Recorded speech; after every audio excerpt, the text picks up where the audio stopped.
Hello, everybody. Peter Maravellis here. Welcome to session 2 of our day-long event titled Media and Us.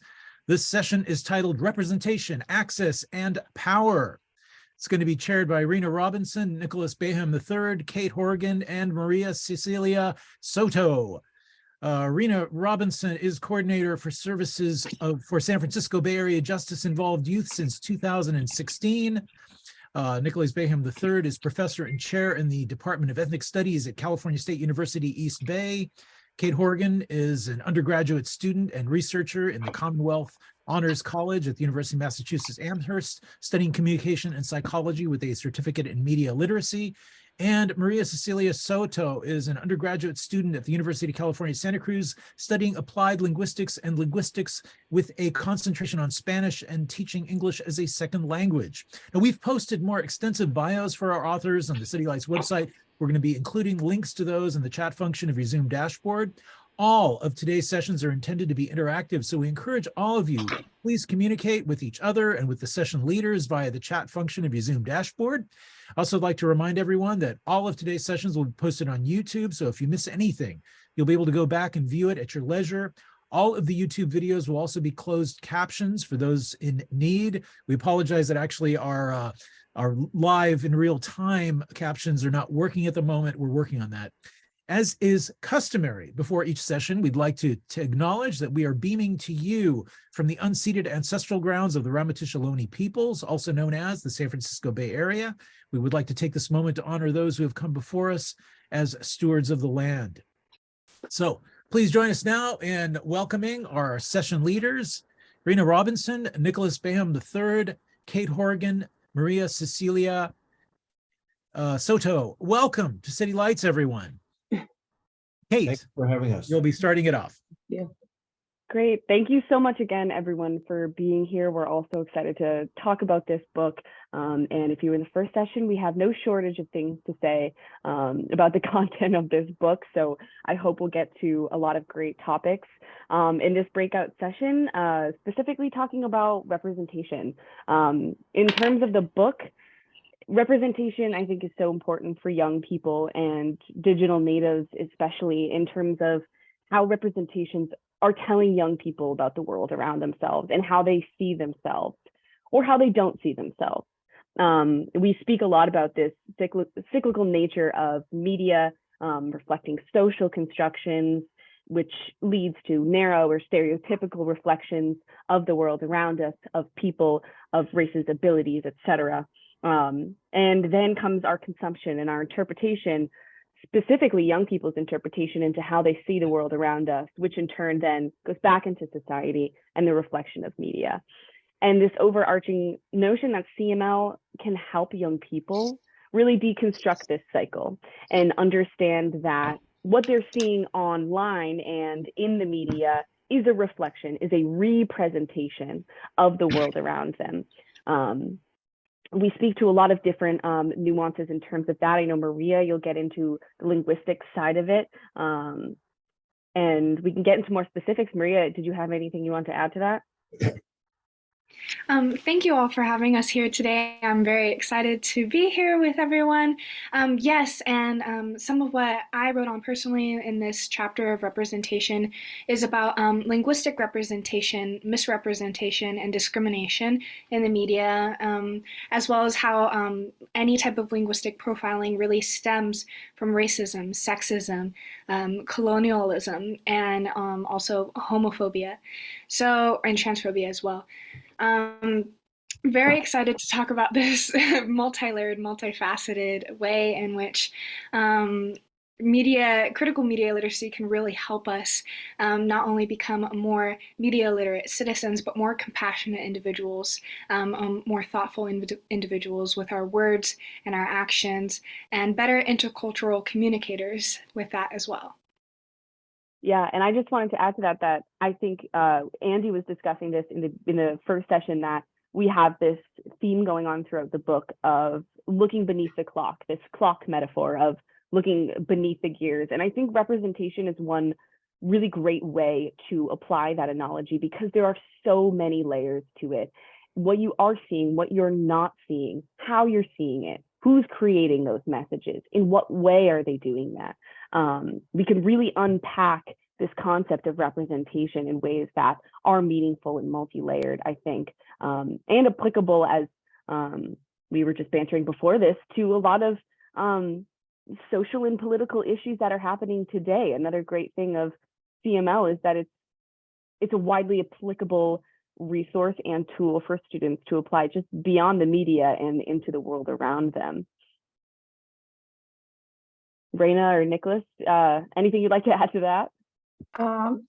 Sure. So I'll chime in, and my name is Raina Robinson. So I'll really be speaking from the perspective of a juvenile justice educator, and why critical media literacy for youth who are system involved is so crucial.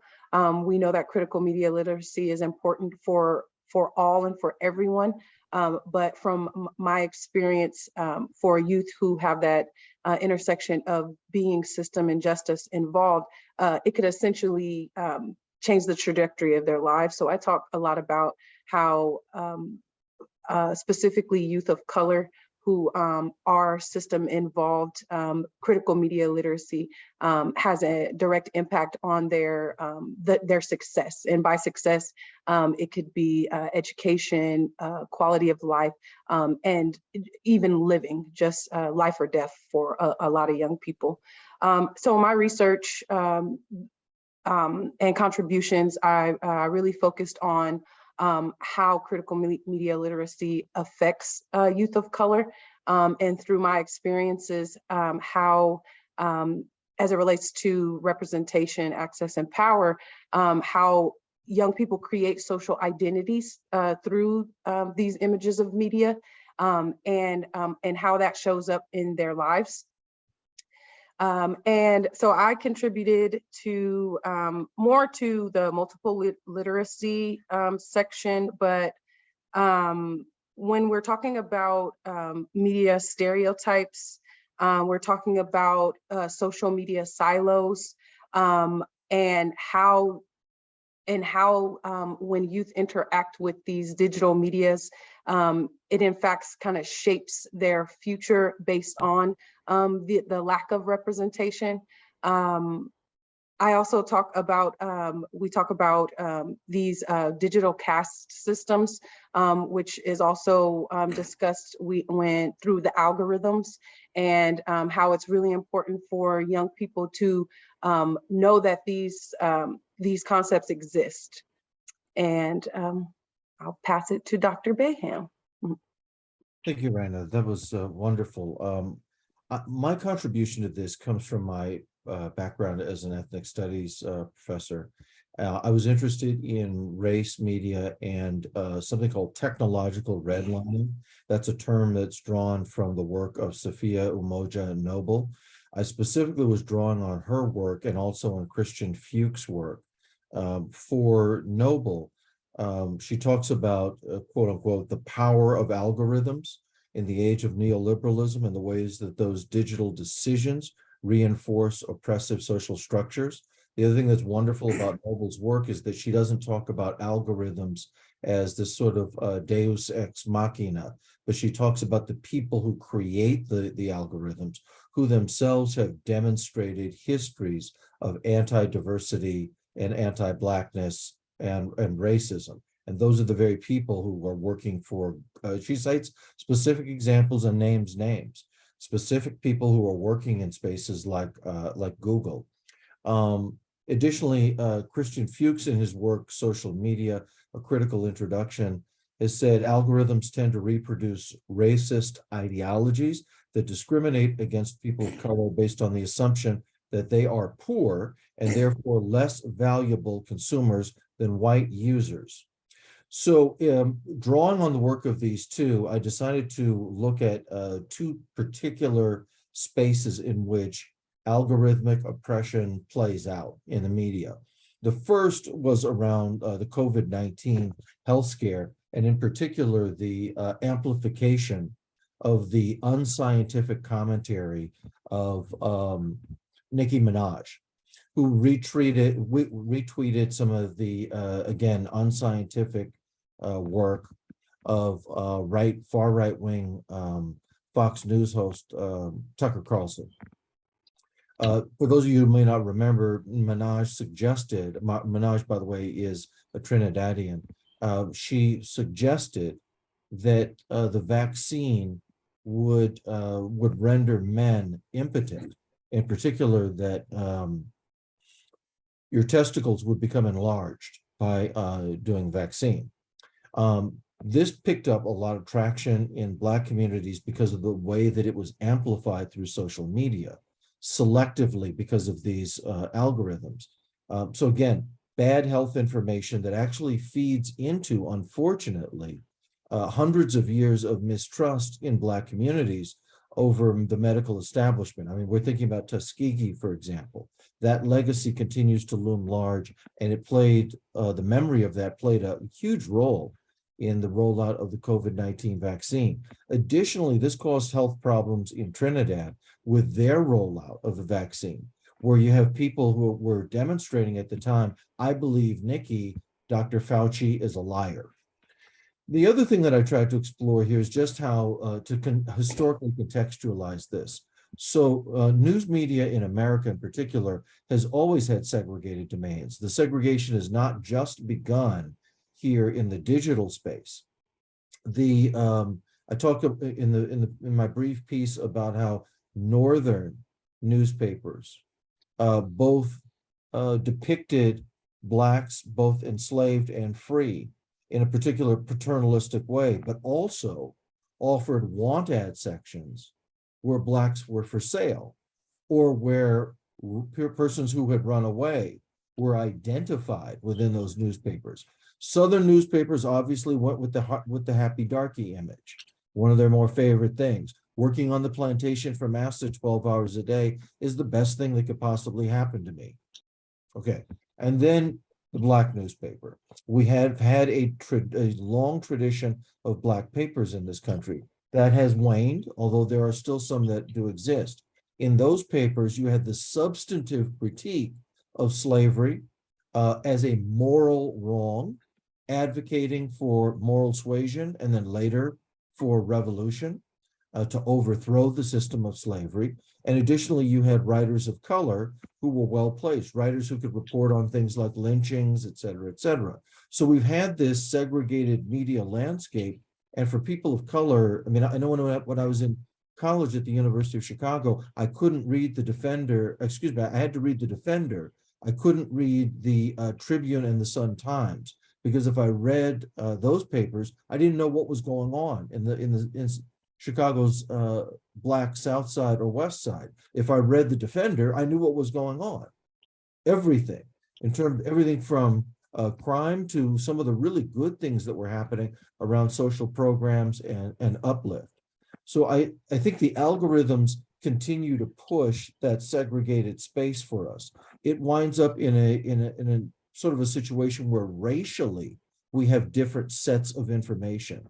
That is not good in terms of building kind of sort of solidarity, interethnic solidarity and coalition building, et cetera, if we're all bifurcated out like that and cannot realize what our own common interests are in this capitalist society. So those were some of my contributions. And I'd also be open to talking about how this plays out with respect to crime, the pushback against Black Lives Matter, and additionally, maybe how this is playing out in Georgia right now in the Senate race. I was just there last week and was inundated with a lot of the false advertising that's taking place and the stereotypes around Black people that are evident within those ads. Yeah, and I just wanted to, oh yeah, go ahead, Rita, go ahead. No, go ahead, Kate.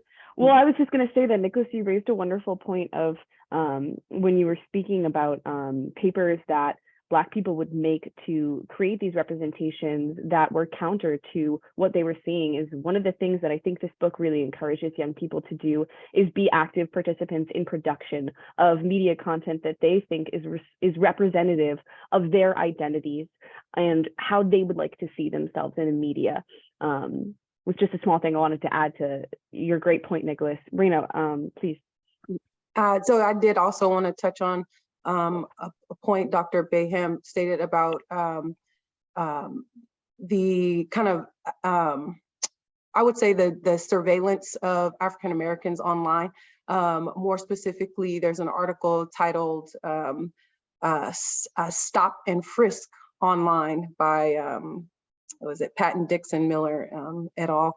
And it speaks specifically to the increased criminalization of African Americans, specifically using digital media tools, like surveilling their social media, tracking their locations, you know, and these are people who aren't on some sort of like electronic monitoring.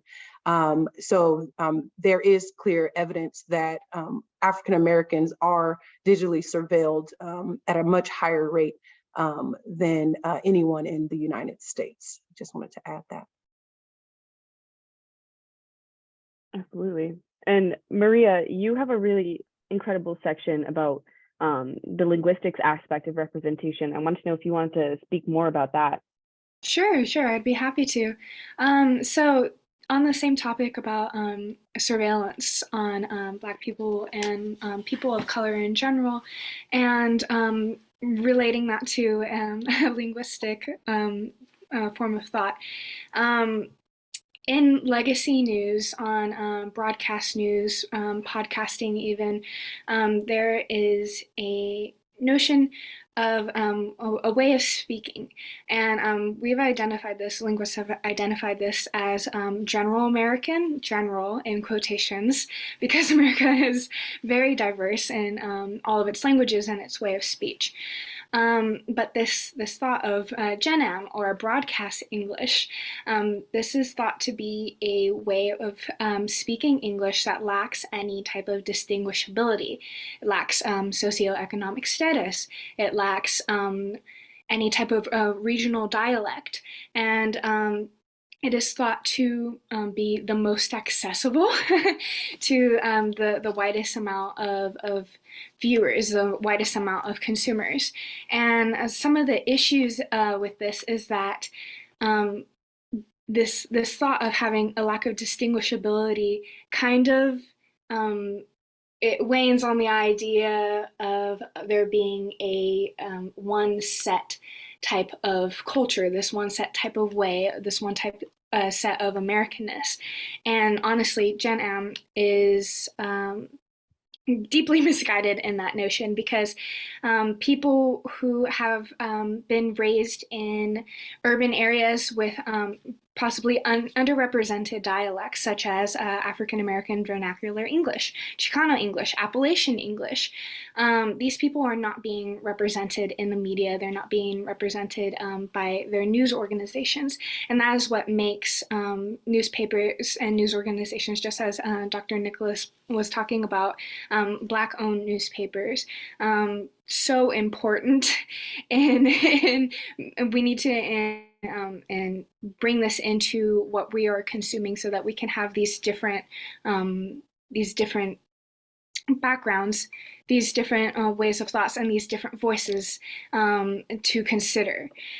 A little bit more of what I talked about in the book was about linguistic profiling and discrimination in children's media, namely Disney, and how there is a pattern in Disney princess movies, Disney royalty movies in specific, where the lead characters, the prince and the princess, and sometimes the queen or the king, they have this indistinguishable general American way of speaking, which actually falls very strictly in line with the general Anglo-Saxon way of speaking English.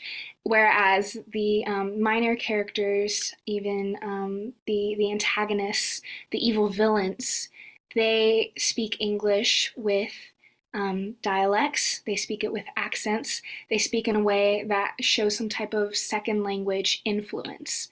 And the problem with this type of linguistic representation, people of different different socioeconomic and different ethnic backgrounds are being showed in Disney movies. So what's the issue? The issue is that these people are being coded as not important or as dangerous, and this is being shown to children, and this background is given, it is something that is taken for granted, and then children, they recognize this, they internalize this, and that is the issue with this type of harmful discrimination. This person sounds different than the way that I speak. I'm afraid of them. These are the things that they learn, and I could go on about this for a very long time, but are there any questions about what I'm getting at here, or any points that anybody else would like to make? I see that Andy put a comment in the chat. I just wanted to piggyback on specifically what you were saying about the representation of different languages, dialects, and people of color in these kid movies.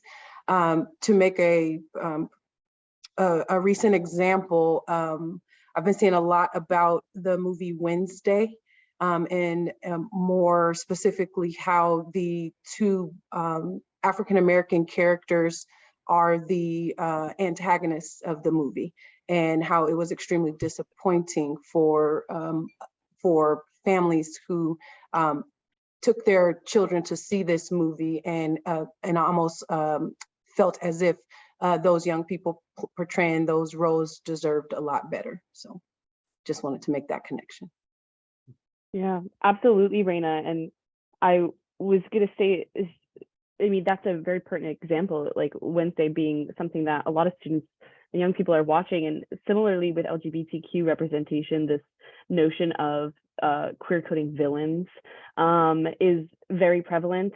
I know Avram, if they were here, they would speak about their section, which they spoke a lot about LGBTQ representation in the media, and how this shapes your worldview, which is something that Maria, you were getting at, Raina, Dr. Baham, like all of us, really, that these representations are shaping how young people see the world around them. They're shaping how they say, well, how am I seen to people? Am I important enough for all of my elements of my identity to be shown? How am I being shown? Which is, kind of a theme that we keep getting back to here. I know we have about 15-ish minutes. We were speaking about something very briefly before we came on here. Nicholas, I don't know if you want to speak more about it in terms of representation and how this connects to things happening in politics currently, what we're seeing happening in the Bay Area with, well, Nicholas, would you like to speak to it? Because I think you were doing a great job. Yeah, actually, just one thing very quickly too. I mean, I appreciate the discussions from Maria and Raina on film production, whatever. The counter to this is like something that you might see in Reservation Dogs, for example, where you have this is a piece on, I believe, on Hulu about indigenous people living within living a reservation life in, if I'm not mistaken, Oklahoma.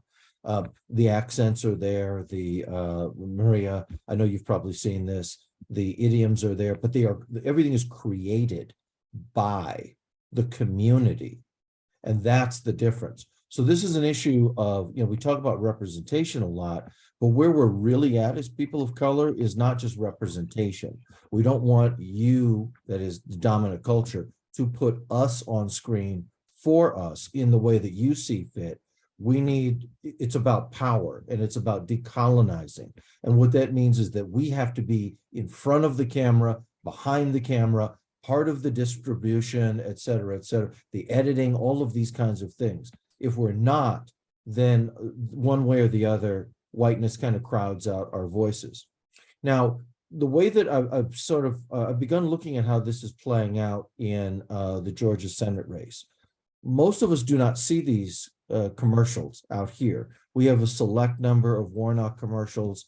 I maybe have seen one Walker commercial, but when you're in Georgia, the level of misrepresentation and playing around with particular tropes is fascinating. So one of the commercials that's being run by the Walker campaign which is a wholly funded subsidiary of some of the most notorious racists who exist right now on the Senate, including Mitch McConnell and Lindsey Graham. What you're seeing is there's one where they talk about a property that Warnock owns. Now, in the commercial, what they claim is that there's urine, fecal matter, and rotting corpses in the hallways of this building. You would think that if there were rotting corpses in someone's apartment complex, that this would be more than a campaign issue. It would be a legal and criminal issue as well. It's not, which means that, in all likelihood, there are no rotting corpses. But the important part about this narrative, and this is something that I do talk about in my section in the book, is the way that this goes back to one of the more notorious presidential narratives that we had during the Reagan administration. I believe the woman's name was Linda Taylor, who was portrayed as the Black welfare queen. This notion of Blacks constantly living in sloth and filth, unable to raise their children because, of course, our families are broken. I mean, the Moynihan report suggested that that's why we are, that is why we remain in poverty. Not racism, but because of our sexuality and the way that we choose to raise our children. All falsehoods. But this builds on that narrative. And what they do in these commercials is they exploit the so-called voices of individuals who live in this housing complex that Warnock owns. They of course, blur their faces. None of the testimony actually mentions Warnock by name. So it's not clear whether they're talking about Warnock at all. They might be talking about some other issue, but it is pasted in there. And to a degree, it's sort of the exploitation of Black poverty in the same way that we've consistently exploited Black death on television. So you have these, and linguistically as well, Maria. So, the point is, let's get as many voices in broken English, as far as we construe broken English, to speak about these awful things that Warnock is doing, making people live in filth in kind of a ghetto style apartment. The association is Reverend Warnock is ghetto, or he's at least a middle-class Black person who's exploiting Blacks in a ghetto situation. Now, while that may certainly exist on a certain level, who can say that that is actually what Warnock has done? And certainly doesn't open up a healthy dialogue about anything, because no one who put together that commercial is actually interested in the well-being and the lives of people who live in any of his buildings. They're just seeking to exploit whatever they can. Absolutely. Anyone else have anything to add to that point? I know we have about 12 minutes. Do we want to, or actually, are we till 1:15? 1 or 1 o'clock? Okay. Do we want to open it up for questions? Or Yeah, absolutely. I think that's through the chat function, I believe. So if anyone has any questions, please feel free to put those below.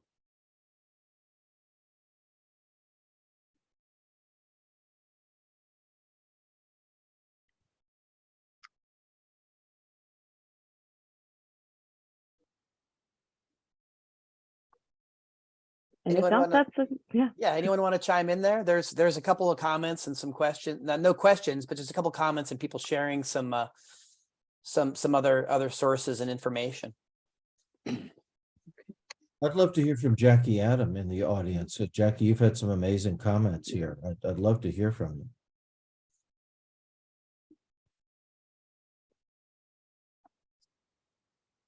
Yeah, I don't believe Jackie's in this session. Oh, Jackie's posted in the chat. Oh, sorry. I see. There we go. Here goes Good.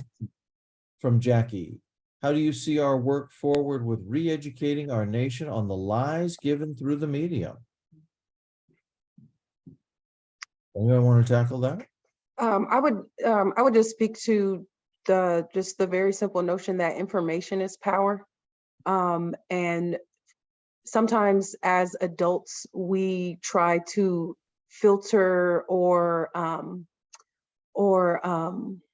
kind of dissect what we believe young people can digest. But what I hope is that through this book, with the media and me, that young people see themselves as having agency over their own ideas, their own thoughts and opinions. And that's really where that re-education comes in. Over the course of the book, young people will be able to kind of critically question the things that they believe is true. And I think that is a really powerful aspect of the book, which will add to that re-education.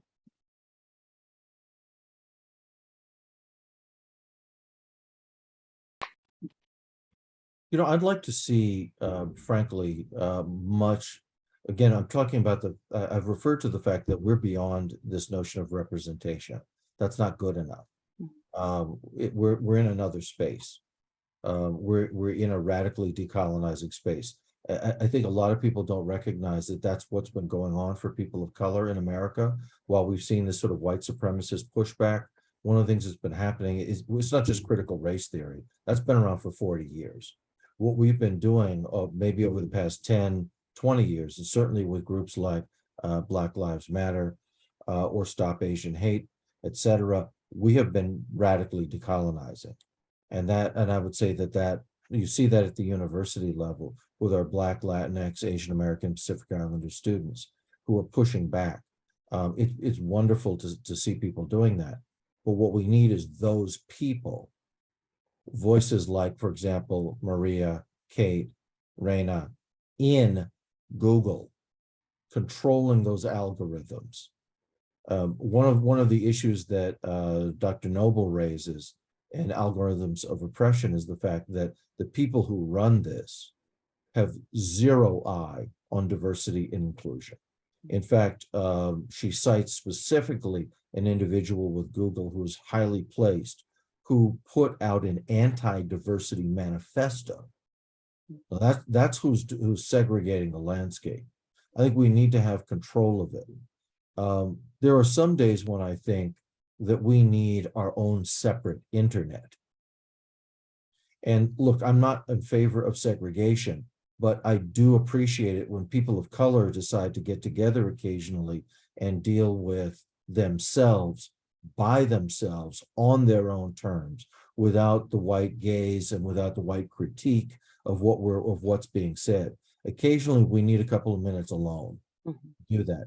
And I am aware of some groups that have tried to create spaces online where they can kind of segregate out to make sure that they have healthy healing dialogues, because there's so much of that has to happen. But a lot of the changes that we want to see are not going to happen until we have people of color leadership and control in Silicon Valley. I mean, it's the same thing with anything we've talked about, whether it's the movie industry or the newspaper industry, to the extent that it still exists, book publishing, yada, yada, all of that. Right. And even to that, just larger media ownership, as Andy, you just put in the chat too, that when it's owned by predominantly white men, that controls major proportions of the media messages that we are seeing. What does that mean when it starts from such a high level and trickles down? And that's what I think this book is trying to encourage young people to understand, that representation is not just what you see, but it's what you don't see.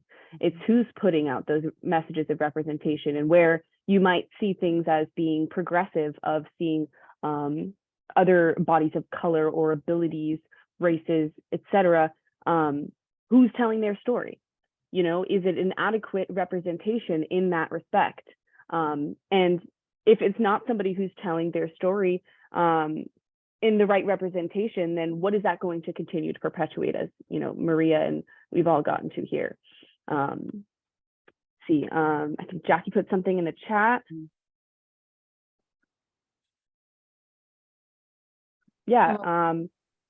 She's speaking to just the curiosity, and I feel like that is going to be a word you'll hear a lot throughout these sessions is really just igniting the curiosity of young people, hopefully seeing themselves as futurists, being able to create their own media representation through interactions, content creation, etc. So, Mhm. Absolutely. And as Mickey just put in the chat as well, they're going to be talking more about media ownership in journalism, specifically in the news. That is in session 4. And what time is that at, Mickey? Session 4 is 5:15 Pacific, 8:15 Eastern time. Awesome.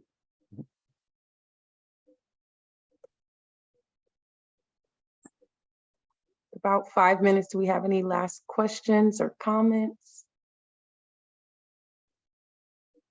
I have noticed in the chat, I've had a private conversation here with C. Spitali. And I wanted to draw attention to some work that they've done. They mention a book that they have written on the Black welfare queen, which was called How to Win the War on Truth, Quirk Books. C. Spitali, that was directed specifically to me, but if you could put it out there for everybody else, that is another classic instance. And by the way, Linda Taylor was biracial as well.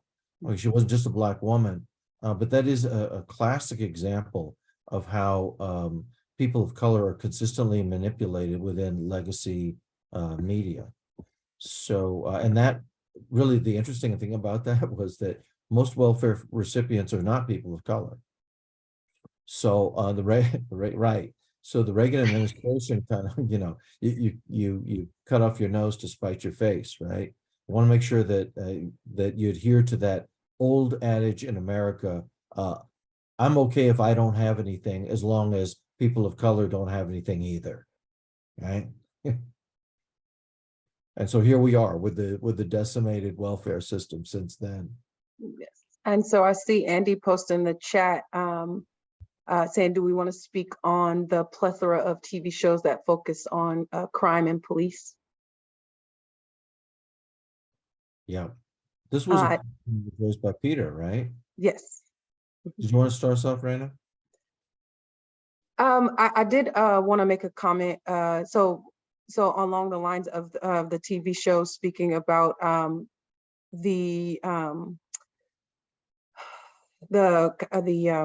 sorry, I'm losing my thought, but the money that's made off of what we call kind of the crying Black mother, more specifically on shows like First 48, where just Black pain is marketed in a way that brings organizations money.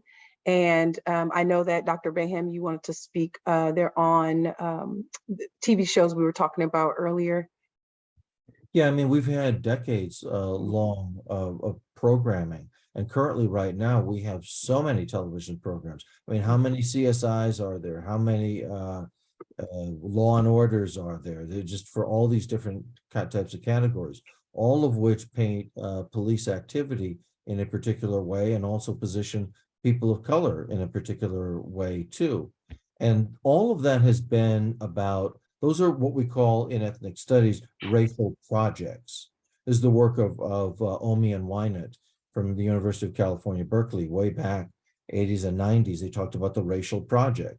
So what they do is this kind of media introduces certain discursive formations that are intended to impact actual social policy, like voting.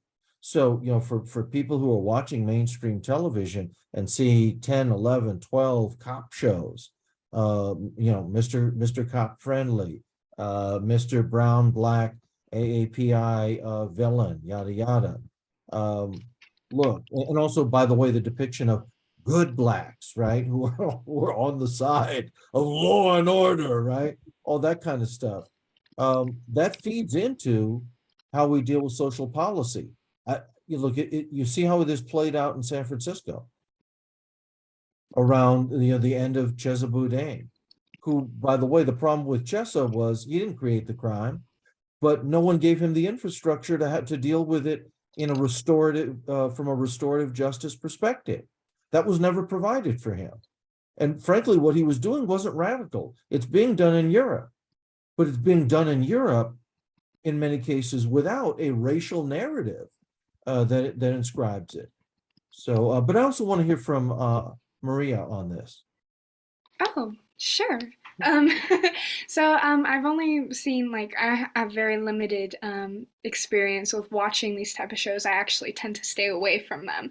But I was actually, as you talked to me, I was typing in the chat how what I've noticed is that's very interesting are the romanticization of these type of police shows, and also the crossovers of police shows with shows of similar nature but different topics, such as life in the hospitals, working in hospitals, and life as being firefighters. I think it's very interesting because it dives into a wider audience. It kind of spreads out into audiences that may not necessarily be primarily interested in these type of shows. Thinking about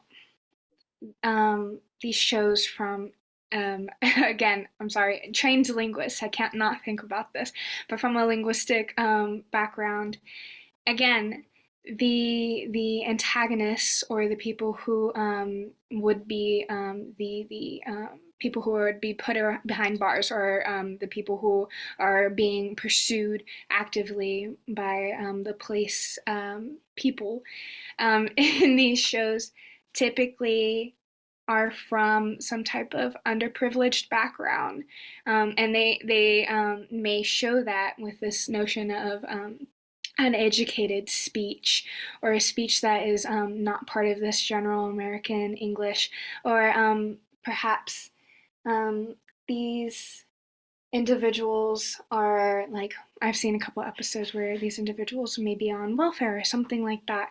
But it's very interesting in that the primary heroes of these cop shows, of these hospital and even firefighter shows, they have this particular way of speech.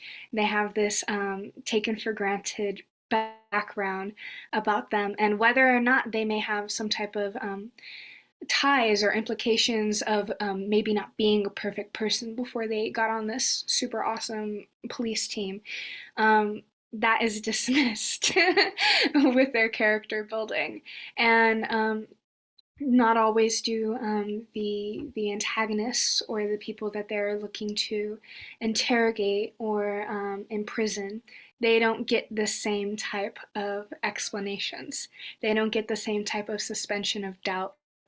And you can see that not only in the way that the show progresses, like visually, but also with the choice of scripts.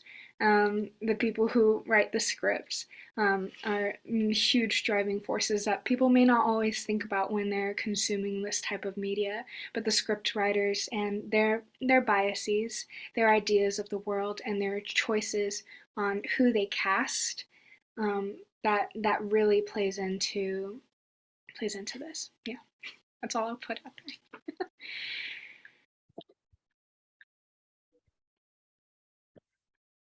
Kate, you want to wrap us up?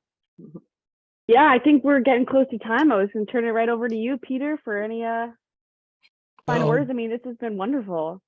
Yeah, thank you all. I mean, it's such rich material and so much to think about. And I mean, it's really truly lived up to the deep dive that was promised. So thanks for your contributions. I mean, it's really been an honor to have you engage in this kind of discourse. I mean, it's refreshing, and thanks to everyone in the audience too. And we really look forward to seeing you again in the next session. Also want to remind you, our next session will be the second breakout room of the day. It's titled Engaging Teachers and Young People. It begins at 1:15 p.m. Pacific and 4:15 p.m. Eastern. Today's event is brought to you by City Lights in conjunction with Project Censored and the Media Revolution Collective. All City Lights events are made possible by support from the City Lights Foundation, continuing the legacy of our founder, Lawrence Ferlinghetti, into the future through public events like this one, our publishing program, and educational outreach, all dedicated to sustaining a vibrant community of readers, writers, and independent thinkers. So thanks again for joining us. We'll see you in a little bit.